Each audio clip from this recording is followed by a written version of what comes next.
Jadi ketika kita ada masalah, ada apa, kita harus langsung introspeksi, dosa apa yang saya lakukan ya Allah. Astagfirullah, kenapa ada sesuatu seperti ini yang menimpa saya? Dosa apa yang saya lakukan? Karena ada hubungannya. Ada hubungannya ya tadi itu, karena zaman sekarang apalagi sangat gampang kita terjatuh kepada maksiat. Itu. Makanya kita harus benar-benar menjaga. Nah, tontonan kita atur, ketika di luar pandangan kita atur.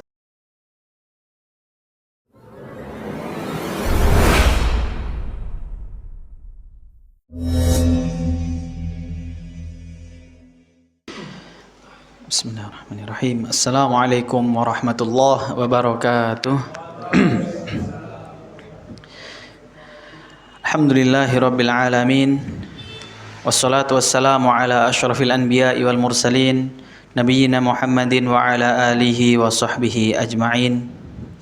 Alhamdulillah, selalu kita ucapkan pada kehadirat Allah Subhanahu wa taala yang telah memberikan nikmat hidayahnya, memberikan kemudahan kepada kita untuk datang di dalam majelis-majelis ilmu yang semoga dengannya kita bisa mengenal Allah lebih jauh, bisa lebih mengetahui tentang ilmu yang telah diajarkan oleh Allah Subhanahu wa taala, dan menjadikan hal itu sebagai wasilah kita untuk menjalankan amalan-amalan soleh yang baik yang didasari dengan ilmu.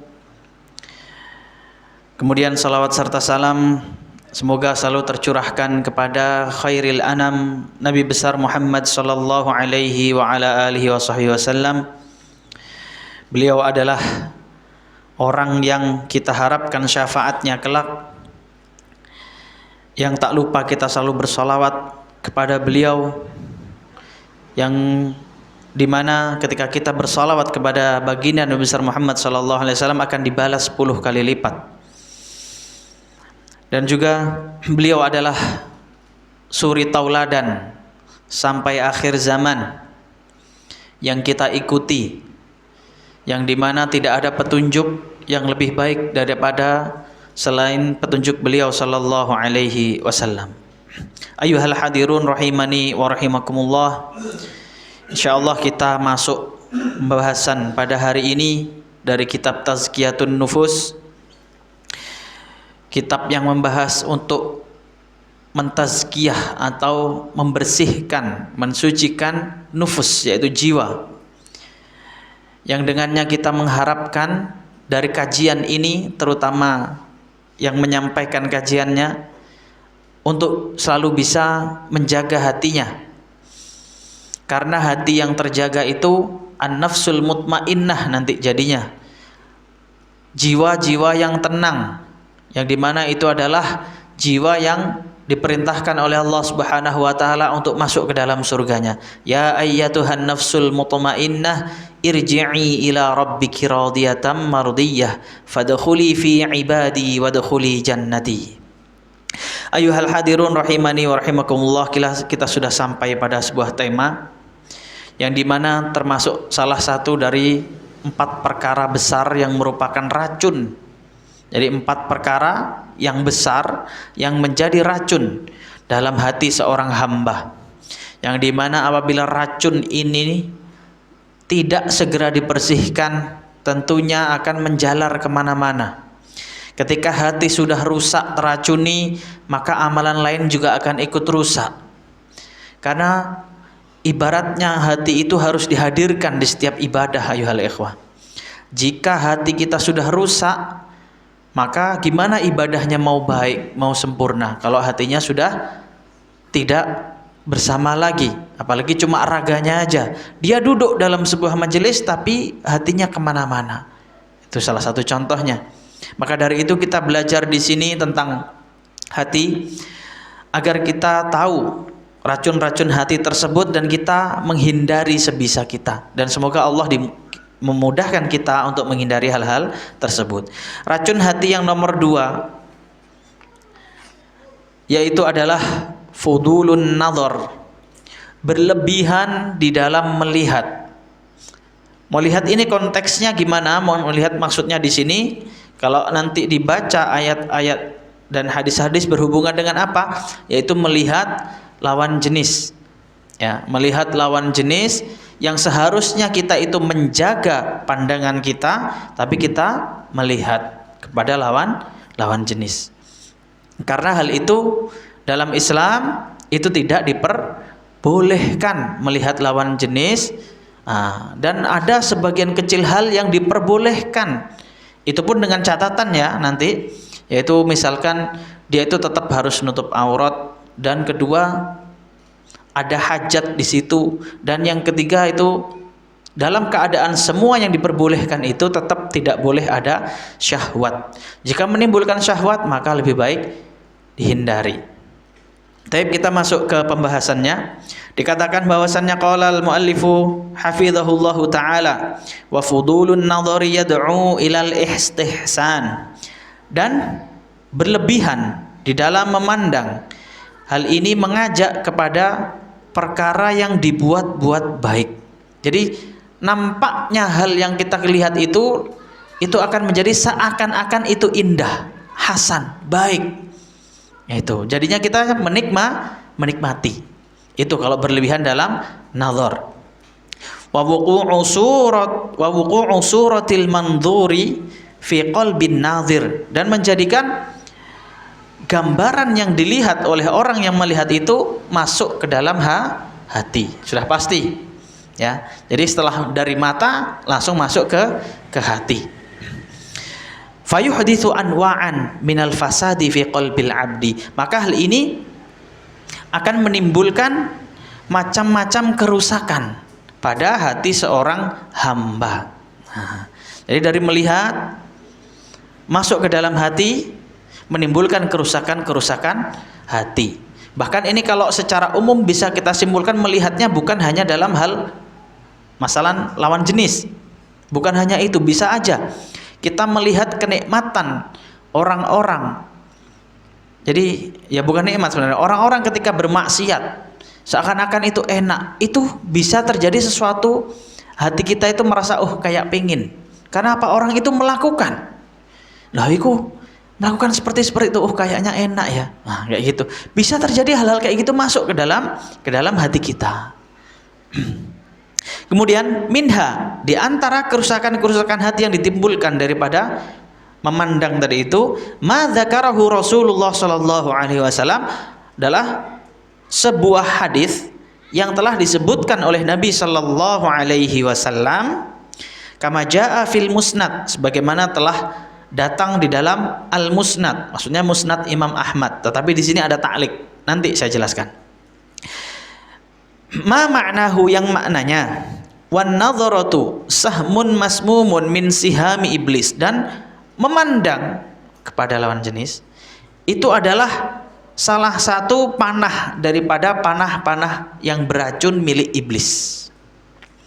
Faman ghadda basarahu, dan barang siapa yang menjaga atau menundukkan pandangannya lillahi, karena Allah Subhanahu wa taala, aurathahu halawatan, maka Allah akan memberikan nikmat, yajiduha fi qalbihi ila yaumil qiyamah, yang dia akan mendapatinya, tetap kenikmatan itu berada di dalam hatinya sampai hari di mana dia bertemu dengan Allah. Jadi di sini dalam hadisnya maknanya adalah ketika memandang, nah itu merupakan salah satu pintunya iblis. Kemudian ketika kita menundukkan pandangan karena Allah Subhanahu wa taala, maka nanti kita akan mendapatkan kenikmatan. Kenikmatan apa? Kenikmatan untuk menghindari maksiat tersebut. Diberikan halawah, rasa nikmat, rasa manis. Itu yang kita harapkan, karena kenikmatan paling tinggi itu diberikan halawatul iman, manisnya iman. Ketika seorang menjalankan amal soleh, dia merasa bahagia, dia merasa senang. Sholat tahajud dia senang, puasa dia senang, sholat berjamaah dia senang, ngaji dia senang. Maka ini merupakan kenikmatan yang sangat besar, karena nggak semua orang bisa mendapatkan kesenangan ini. Itu yang kita harapkan. Jadi makin beribadah makin senang. Nah itu. Nah, salah satunya adalah menjaga pandangan, itu bisa diberikan kenikmatan oleh Allah Subhanahu wa taala. Yajidha fi qalbihi ila yaumin yalqahu. Nah, sampai hari kiamat nanti. Nah, ayuhal ikhwah, bapak-bapak, ibu-ibu dan yang dirahmati oleh Allah. Ketika kita dulu belajar di Yaman itu, Pak, Darul Hadis, itu mohon maaf, bukan cuma cadaran, tapi bahkan akhwat-akhwat di sana itu, ummahat dan akhwat itu ditutup cadarnya, kemudian ada lagi pakai lapisan lagi. Dikatakan sampai 3 lapis dia pakai kerudung itu. Jadi matanya aja nggak kelihatan, Pak. Jadi dia kelihatannya gimana? Jadi akhwat itu nutup, ada penutup lagi, satu lagi setelah cadarnya itu kainnya tipis.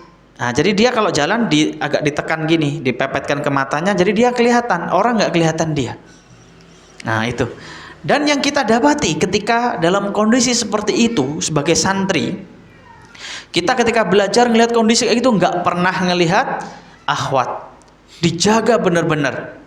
Itu rasa hati itu tenang sekali, sangat tenang. Nah beda hawanya. Oh ngelihat ummahat apa kita segan. Ada ummahat kita nggak mau noleh, ada ini. Jadi berlaku seperti itu. Dan tenang hati kita ketika duduk di pondok itu, di markas itu di pondok. Duduknya sangat tenang, luar biasa, nikmat diberikan oleh Allah. Ketenangan yang nggak kita dapatkan di tempat lain. Yang bahkan bahwasanya kalau di ma'had itu, Pak, dulu kita belajar mau belanja aja susah. Mau belanja ngeluarin, punya duit tapi mau belanja aja susah. Kenapa? Warungnya jarang di Baduy kita, Padang Pasir. Mau beli cabai aja harus naik mobil dulu, mobilnya nggak ada angkot, numpang. Ada orang ke pasar itu rata-rata mobilnya itu pakai Land Cruiser yang pickup itu loh, pickup tapi Land Cruiser. Bukan double cabin ada, tapi yang seringnya pickupnya satu kabin. Naik di belakang, nanti mereka biasa numpang ke Mahatoh. Mahatoh itu stasiun bahan bakar. Nah baru ke sana baru bisa beli. Dengan keterbatasan seperti itu,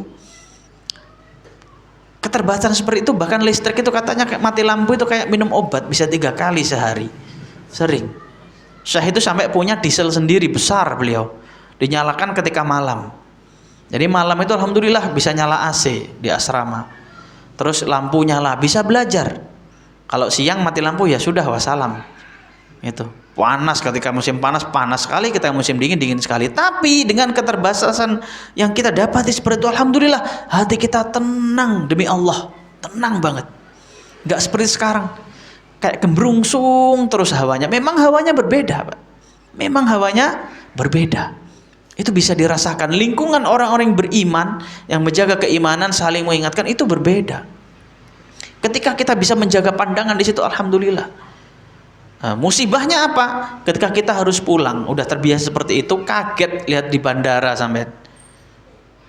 Ya, paha ayam KFC itu lebih murah di bandara itu, apalagi ya, yang tahulah kayak gitu. Orang-orang luar negeri kayak gitu, orang Cina, orang apa, pakaiannya seperti itu. La haula wala quwata illa billah. Kayak gini rasanya itu. Gitu. Setelah kita biasa di padang pasir kayak gitu kan, dan alhamdulillah diberikan ketenangan, itu benar. Nah, kemudian ayuhal ikhwah, yang perlu disampaikan di sini, kama jaa fil musnad, ada ta'liq di situ, angka 1 di situ kitabnya. Itu hadisnya adalah dhaif.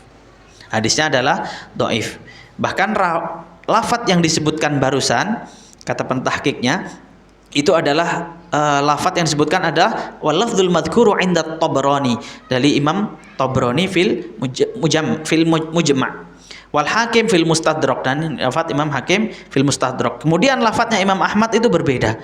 Tapi hadis-hadis itu adalah hadis-hadis yang lemah sanadnya. Namun ada hadis lain juga disebutkan sama beliau yang sahih berdasarkan syarat sahihnya Imam Muslim.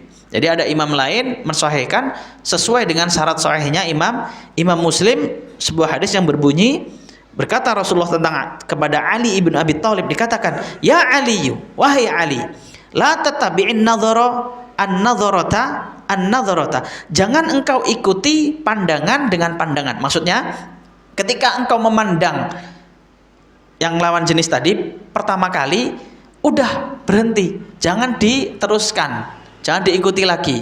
Nah, melihat gitu, oh ya udah, Jangan diteruskan lagi. La tatabi'an an-nadharata an-nadharata.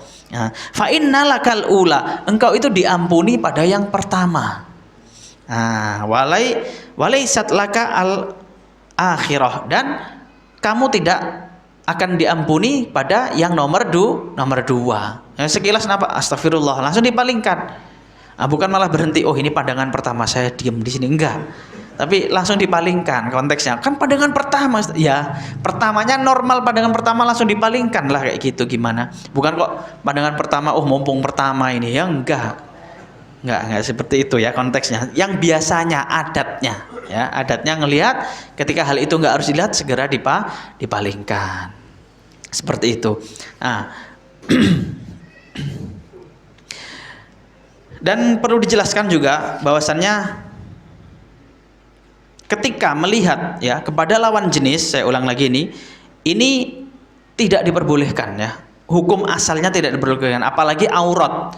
Ini melihat yang istilahnya bukan aurat menurut sebagian ulama, kan ada yang bilang, terutama sebagian mazhab Syafi'i bilang wa jami'ul badanil mar'ati aurah ila wajiha wa kafaiha, dan semua badannya perempuan itu aurat kecuali wajah dan telapak tangan. Ini bagi sebagian ulama yang menganggapan wajah bukan aurat dan tangan juga bukan aurat. Itu pun melihat hal itu harus ada ketentuannya. Contoh ada hajat. Hajat itu misal jual beli, misal al-akhdhu wal a'ta, memberi dan menerima. Kan nggak mungkin nggak lihat. Nah itu. Contoh lil hajah, kebutuhan. Di warung ngelihat gitu loh. Faham gak nih? Tapi dengan syarat juga, ulama menyarankan semua keadaan yang diperbolehkan itu tidak menimbulkan syahwat. Kalau menimbulkan syahwat lebih baik ditutup. Nah, sebagian ulama juga menyebutkan contoh hajat itu ketika mengajar, taklim, diperbolehkan melihat. Nah, tapi tetap tutup aurat, ya, melihatnya tutup aurat, Pak nggih. Ini konteksnya harus paham dulu nggih. Jadi bukan kok melihat itu yang buka aurat, enggak. Ini udah tertutup auratnya terus kita lihat. Faham? Ini yang dilarang itu kayak gitu, tertutup auratnya kemudian kita lihat. Kalau yang terbuka ya jangan ditanya lagi lah itu, gitu ya. Udah tertutup terus kita melihat. Melihatnya apa? Ada hajah mengajar. Sebagian ulama memperbolehkan. Karena dulu Imam Syafi'i juga belajar kepada namanya ada akhwat salah satu yang ngajar dia, perempuan. Bahkan Aisyah radhiyallahu anha juga mengajar tabi'in. Dan juga sebagian sahabat ngambil hadis dari Aisyah Ummul Mukminin. Dan ulama yang mengatakan bahwasannya mereka itu ketika ngambil pakai satir. Nah, tetap ada ulama yang ini juga katanya biar mereka ngambil ilmu dari Sayyidah Aisyah, dari Ummul Mukminin, akan tetapi pakai niqab, pakai dikasih satir gitu. Jadi ngajarnya pakai satir. Maka di sebagian pondok ada yang tertutup ngajar akhwat. Dan saya pernah ngajar akhwat anak-anak SMP. Tertutup, saya membacakan kok kayak ada yang ngomong sendiri gitu kan. Mereka pakai cadar ngomong sendiri, ternyata ada yang tidur, ada yang makan. Nah, ini nggak beres kalau kayak gitu. Jadi dikasih tutupan terus mereka santai ya. Itu tuh paling kita bacakan kitab tapi di sana kok ada obrolan sendiri, ini ngapain kata saya gitu kan. Ternyata kayak gitu anak-anak itu. La haula wala quwata illa billah. Nah, kemudian ayyuhal ikhwah, kita lanjutkan. Minha, di antara kerusakan yang ditimbulkan oleh memandang tadi itu, dukhulus syaitan ma'an nadharah. Jadi syaitan itu bisa masuk.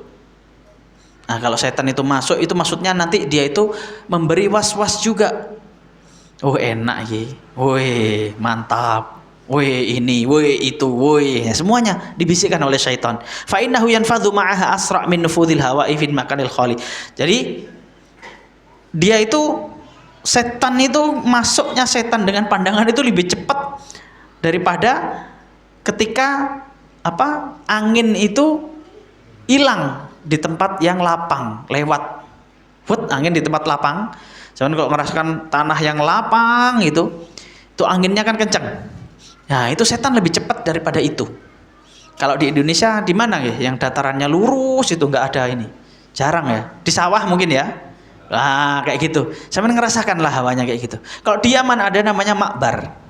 Makbar itu daerah yang ketika musim dingin terus ada angin, nah itu pasti biasanya ada bayi 1-2 meninggal. Saking dinginnya daerah makbar. Makanya ada di salah satu Darul Hadits Makbar itu. Di sana itu kayak gitu, dingin sekali. Dingin. Son'a itu saya katakan ibu kota udah dingin karena di pegunungan kan. Di Makbar lebih dingin lagi, udah dingin ada angin. Nah itu, makanya banyak yang meninggal ketika musim dingin terus anginnya itu kencang malam hari.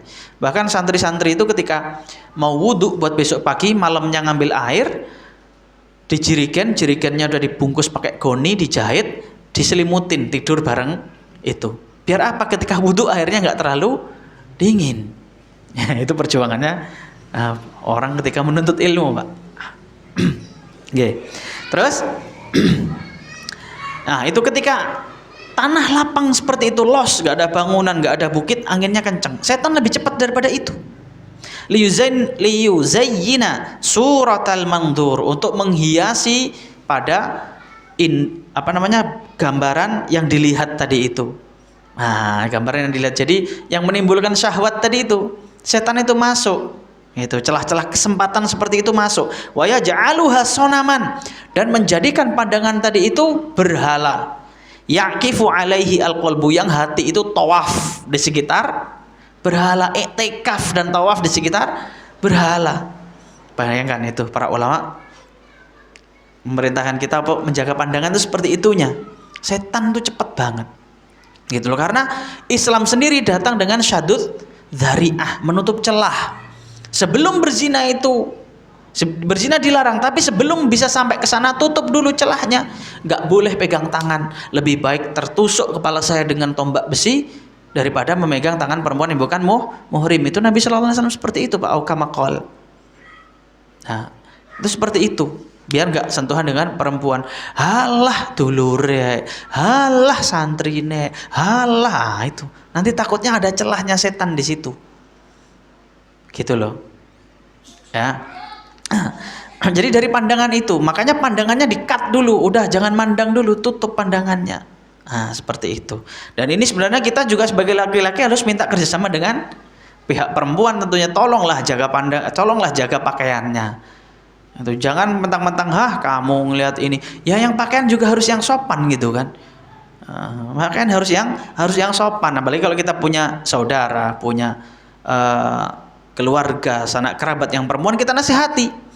Biar gak ganggu hatinya orang lain juga, sebagaimana kita terganggu ketika memandang lawan jenis. Dinasehati, jangan pakai pakaian yang seperti itu, jangan pakai yang ini, itu gak boleh. Dinasehati, bentuk nasihat kita, amar ma'ruf nahi anil munkar.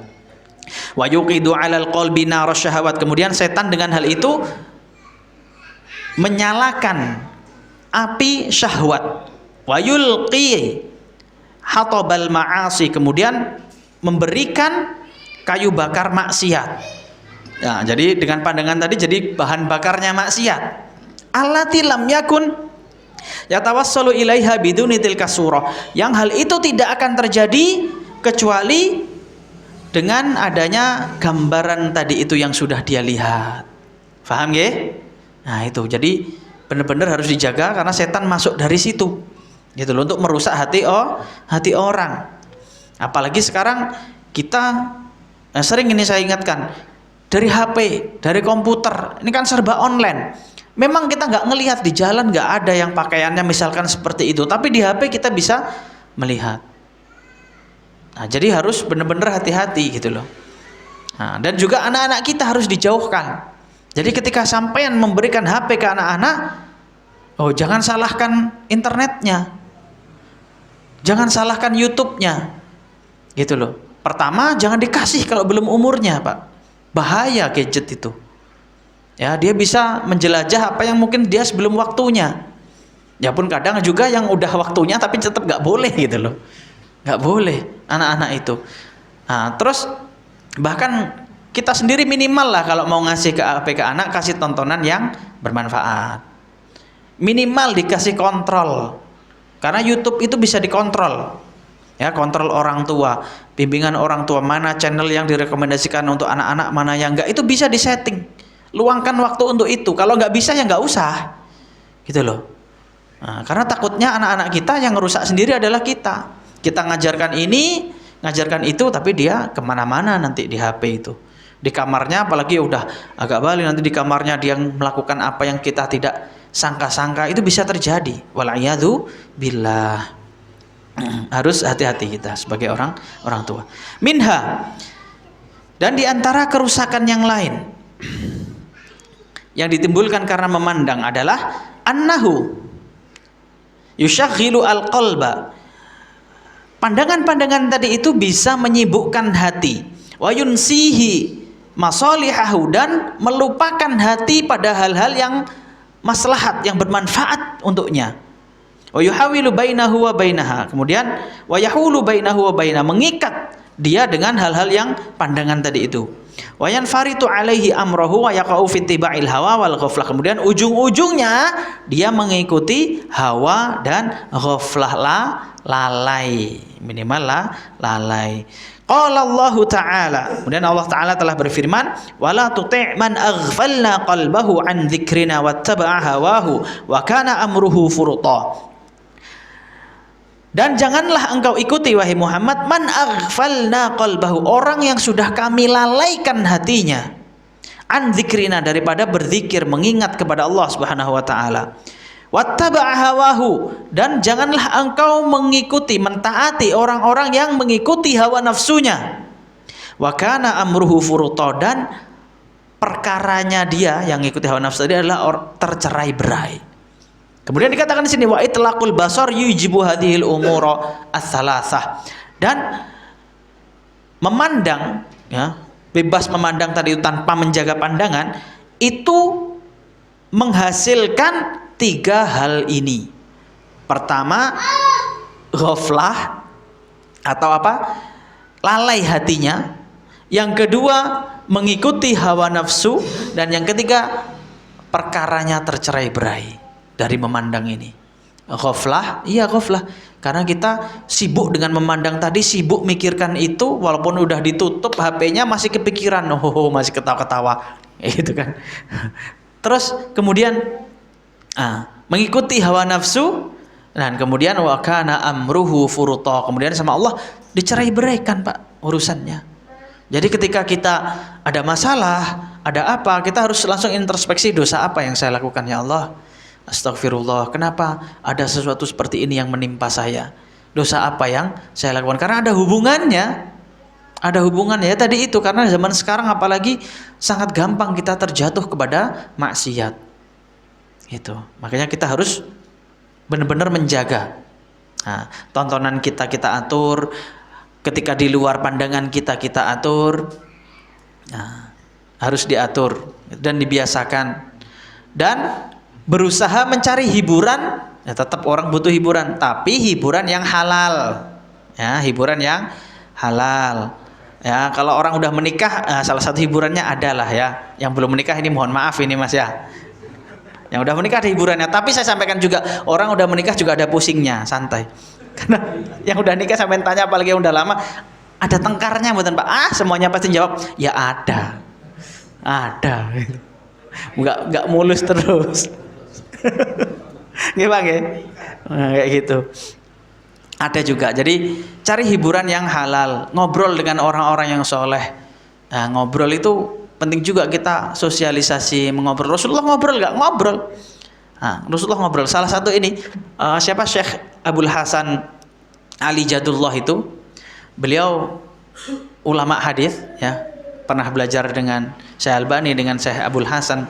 Itu beliau tinggal di Sumatera sekarang. Nah, beliau itu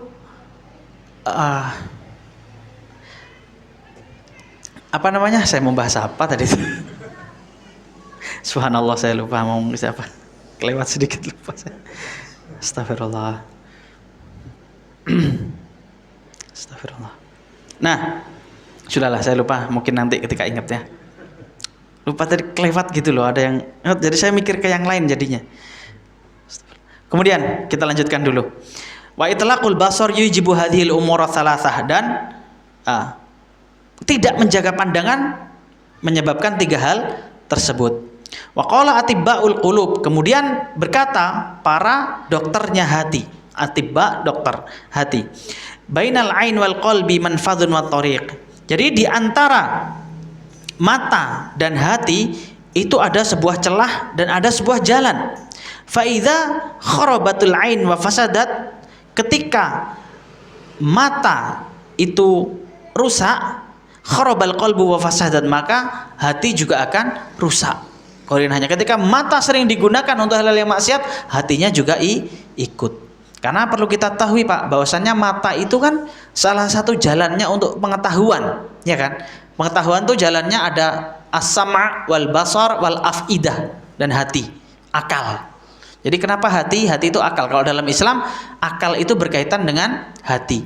Amlahum qulubun yafqahuna biha, apakah mereka yaqiluna biha, apakah mereka itu punya hati yang mereka berakal dengannya. Jadi akal itu di hati kalau dalam Islam, ya. Jadi 3 hal ini untuk mendapatkan ilmu, untuk mengetahui. Maka dari itu jika mata itu rusak, melihat ilmu-ilmu atau sesuatu yang tidak bermanfaat, maka masuknya ke hati, hatinya juga rusak. Itu yang disebutkan oleh atibbaul qulub.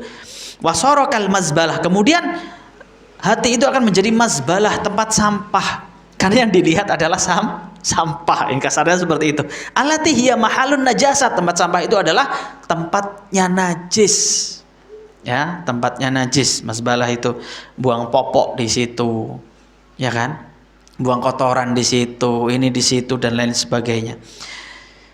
Kemudian wal qadurat, dan kotoran, wal ausakh, dan hal-hal yang bersifat wasakh. Wasakh itu kotor juga, sama qadurat. Fala yuslihu li sukni ma'rifatillah, maka tempat seperti itu, hati yang kotor kayak gitu, tidak bisa untuk ditempati makrifat kepada Allah wa mahabbatih, dan cinta kepada Allah. Jadi jangan harap nanti makrifat, mengetahui tentang Allah dan mencintai Allah bisa didapat dengan hati yang rusak. Awalnya dari apa tadi? Pandangan. Makanya yang minus ya agak bersyukur, alhamdulillah. Apalagi saya minus 10. Gak nampak. Sampean mungkin sering ada orang itu kayak tadi aja berangkat, anak saya ngeliat, "Buya itu siapa, Buya? Dia itu gini, Buya." Aduh, gak kelihatan. Nggak nampak wajahnya, saya cuma fokus ke jalan. Udah kalau di jalan ge sepunten nih jenengan enten sing nyopo guyu nomor apa, kok gak guyu, gak apa, bukan saya sombong, saya nggak kelihatan Pak. Bahkan ada salah satu guru gitu kami itu ketika berpapasan langsung Assalamualaikum sambil ngangkat tangan sambil teriak. Kalau kayak gitu saya nggak kelihatan katanya. Oh iya, kayak gitu, monggo nggih. Kalau saya senyum, saya lempeng gini kayak orang nggak kenal karena nggak kelihatan. Nah, yang minus-minus itu berarti selamat ya, alhamdulillah ya, kita sedikit agak terjaga lah. Jadi agak-agak apa namanya, ngelihat di luar, oh nggak terlalu kelihatan lah, alhamdulillah itu mungkin. Nah, mungkin saya diberi minus itu biar kayak gitu juga mungkin ya, diambil hikmahnya. Wal inabah, dan nggak mungkin hati yang kotor itu akan taubat. Inabah itu kembali, taubat ilaihi, kepada Allah Subhanahu wa Ta'ala. Wal anasu bihi, dan hati itu menjadi lembut. Gak mungkin yang mazbalah kotor itu gak mungkin lembut. Wasururu, dan bahagia biqurabihi, dengan dekat kepada Allah. Wa inna ma yaskunu fi addadu dzalika, dan yang bertempat di dalam hati adalah lawan dari semua itu. Lawan dari apa namanya, ma'rifatullah berarti jahil, kebodohan, nanti bersumber ke kebodohan. Nah, makanya benar kata Imam Asy-Syafi'i ketika laporan pada gurunya Imam Waqi', syakautu ila waqi'in su'a hifdzi wa arsyadani ila tarkil ma'asi wa akhbarani bi anal ilma nurun wa nurullahi la yuhda lil 'asi. Saya berkeluh kesah kepada Imam Waqi', kenapa hafalan saya jelek? Imam Syafi'i hafalannya jelek, Pak. Nah, kita hafalannya apa? 0, minus. Kalau Imam Syafi'i aja jelek. Karena dia apa? Melihat, gak sengaja melihat tersingkap betisnya perempuan ketika di pasar. Gak sengaja. Terus hafalannya kacau. Kayak gitulah kita. Yang di bandara, apalagi yang sering berjalan bisnis itu, hati-hati itu Pak, harus menundukkan pandangan itu, benar-benar itu. Melihat yang gak ini, hafalannya cuma juz 30, nanti muter-muter. Qul ya ayyuhal kafirun, itu nyoba itu. Muter-muter gak mari-mari. Hafalannya surat pendek, muter-muter pisan. Kayak gitu. Ya. Itu kan. Imam Syafi'i aja nggak kayak gitu. Kita yang disuguhin apalannya gak, ya potongannya dewe gak berarti pinter. Ditambah kita ngelihatnya hal-hal seperti itu ya. Makanya keilmuan zaman sekarang dengan zaman dulu itu jauh. Zaman dulu sebelum orang keluar nyari hadis, nyari ilmu, belajar ini itu, dia harus hafal Quran dulu. Gitu. Dan pertama kali dicari bahasa. Orang Arab bisa bahasa Arab, masih belajar bahasa lagi. Nah kita, orang ajam, hidup pada zaman akhir, hafal Al-Quran, surat-surat pendek yang muter-muter tadi, nyari ilmu ya jauh dengan ulama-ulama terdahulu. Nah, para imam, ketika mereka memutusi hukum kayak gini-gini, makanya hati-hati mereka. Itu pun mereka hati-hati, Pak. Nah, Imam Malik itu sangat menjaga ketika ada orang tanya fatwa, Imam Malik ketika ragu-ragu, wallahu a'lam, orang ngerti ya gitu. Imam Malik hukumnya ini nih, wallahu a'lam, orang ngerti. Dari berapa puluh pertanyaan dijawab 1 atau 2. Imam Malik, saya itu datang jauh-jauh dari negara saya, bawa pertanyaan umat saya biar tanya kepada sampean. Sampai sini sampean wallahu a'lam, wallahu a'lam, wallahu a'lam. Kata Imam Malik, katakan sama kamu, Imam Malik gak ngerti apapun. Saking hati. Nah kita hafalan surat pendek muter-muter, bertanya langsung berfatwa. Ini hukumnya seperti ini guys. Langsung nge-live. Ini enggak menyindir ya, enggak menyindir siapapun. Enggak menyerang. Cuman untuk kita sendiri ya, untuk kita sendiri biar kita enggak seperti itu ya. Karena para ulama sendiri udah banyak fatwa-fatwanya. Yang kontemporer para ulama zaman sekarang juga udah ada fatwa-fatwanya. Mending ikut mereka. Jangan cuma modal bahasa Arab sampai jurumiyah aja kemelete. Ulama-ulama dulu paham nahwunya udah mentok, paham tentang ilmu syair, tentang ini, tentang itu, tentang balaghahnya. Tapi mereka pun ada yang udah istilahnya dari antara ulama mazhab Syafi'i, Pak nggih. Itu ada ulama-ulama yang dia itu punya kemampuan, dinilai punya kemampuan untuk berijtihad sendiri. Tapi dia tetap ikut pendapat ulama mazhab Syafi'i. Itu ada yang seperti itu, ada gitu loh. Karena mereka hati-hati. Oke, kita lanjutkan. Kemudian paragraf selanjutnya, wa itlaqul basari maksiatun lillahi azza wa jalla. Dan kemudian itlaqul basar, tidak menjaga pandangan adalah maksiat kepada Allah Subhanahu wa taala. Ayatnya, qul lil mu'minina yaghuddu min absarihim wa yahfadzu furujahum. Katakanlah wahai Muhammad pada orang-orang yang beriman agar mereka apa? Yaghuddu min absarihim, menjaga pandangan-pandangannya. Wa yahfadzu furujahum, hubungannya dengan ini, menjaga kemaluannya, tidak berzina. Dari pandangan dulu baru ke situ. Dzalika azka lahum innallaha khabirun bima yasnaun. Dan hal itu lebih azka, lebih bersih untuk mereka.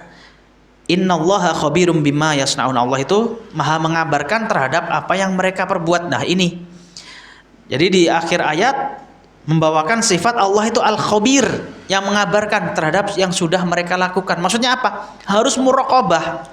Kita menyadari sifat muraqabahnya Allah, pengawasan. Karena nanti yang kita lakukan ketika kita sembunyi-sembunyi, nah, itu Allah tahu dan akan dikabarkan. Kamu dulu pernah melakukan ini kan? Kamu pernah kayak gini kan? Kamu pernah itu kan? Di situ mulut cuma diem, tangan, nggih ya Allah kalau damel ngetik. Mata bilang ya Allah iya benar saya suruh melihat. Semuanya bersaksi di hadapan Allah Subhanahu wa taala. Kita nggak bisa membela diri. Cuma diem pasrah, ini yang sudah kita lakukan. Gitu loh. Nah, maka dari itu harus benar-benar menjaga pandangan, karena nanti ketika kita melanggar pasti akan dikabarkan nanti oleh Allah pada kita. Wallahu khabirum bima yasnaun. Wa ma sa'ada man sa'ada fid dunya illa bimtithali amrillah. Dan tidaklah seseorang itu bahagia.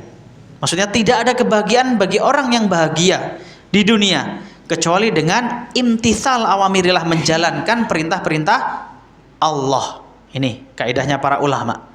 Ya. Nggak ada kebahagiaan. Loh, tapi kan itu senang. Nah, kebahagiaan di sini adalah kebahagiaan yang hakiki, bukan hanya senang aja.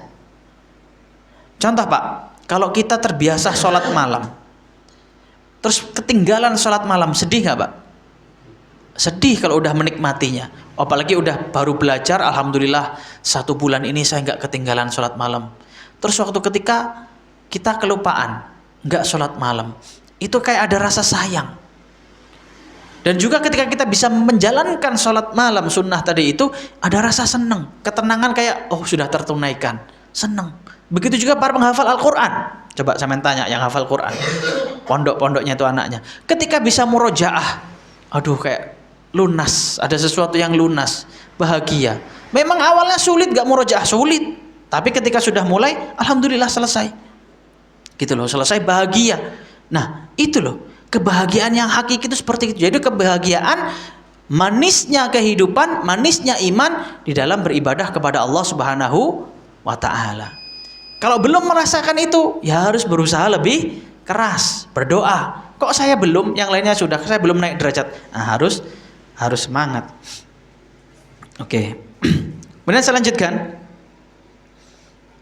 Wala najata lil 'abdi fil akhirati illa bimtithali awamirillahi azza wa jalla. Di dunia, kebahagiaan dunia itu seperti itu. Kemudian di akhirat nanti enggak ada kemenangan, keberhasilan kecuali hanya mengikuti imtithal kepada awamirillah, yaitu mengikuti perintah Allah Subhanahu wa Ta'ala. Itulah kemenangan yang kita cari. Jangan sampai dunia ini melalaikan kita. Dunia itu asyiyatan au duhaha. Hanya sebagaimana waktu sore atau waktu pagi, sebentar aja.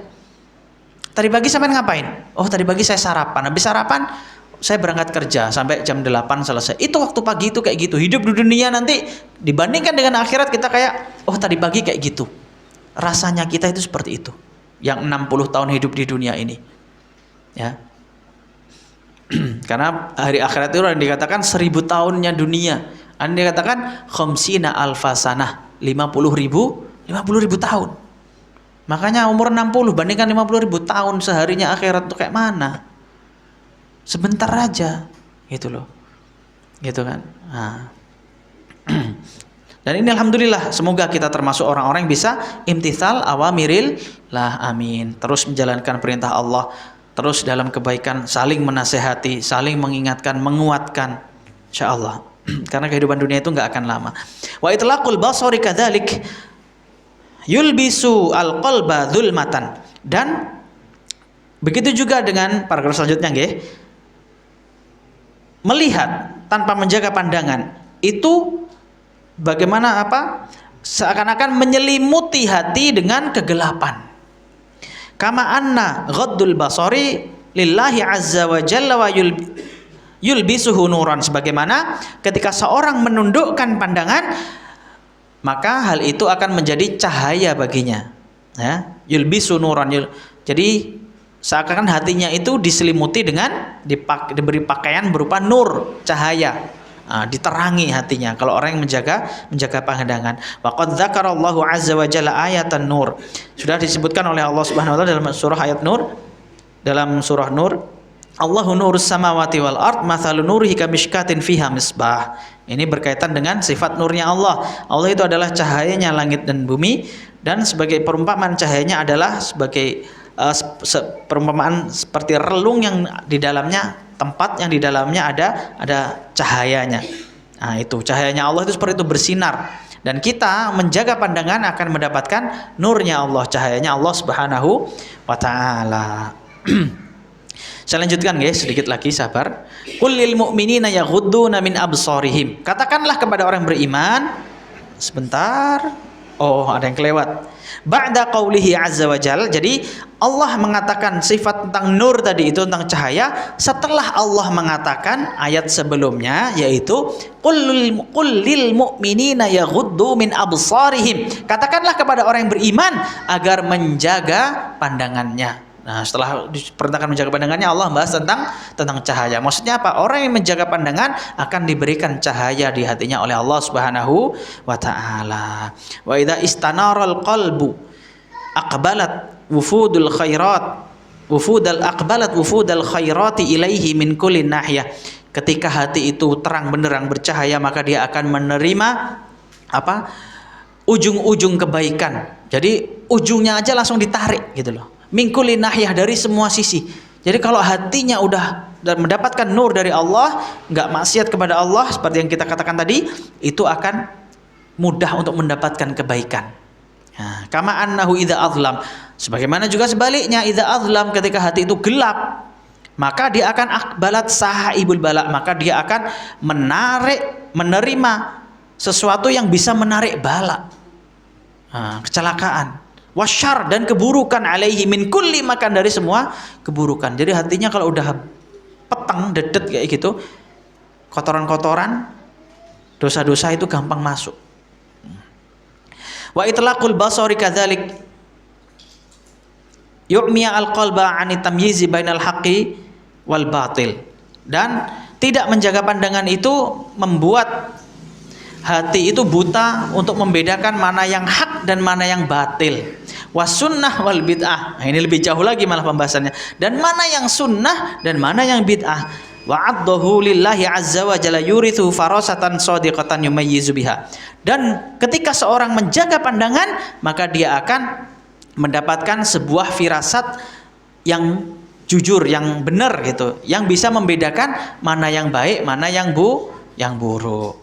Qala ahadus sholihin, salah satu orang yang soleh telah berkata, man amara dhahirahu bittiba'i sunnah, barang siapa yang membangun zahirnya, luarnya dia, bittiba'i sunnah, dengan mengikuti sunnah. Jadi luarnya dia buat mengikuti sunnah, wa batinahu bidawamil muraqabah, dan dalamnya, hatinya dia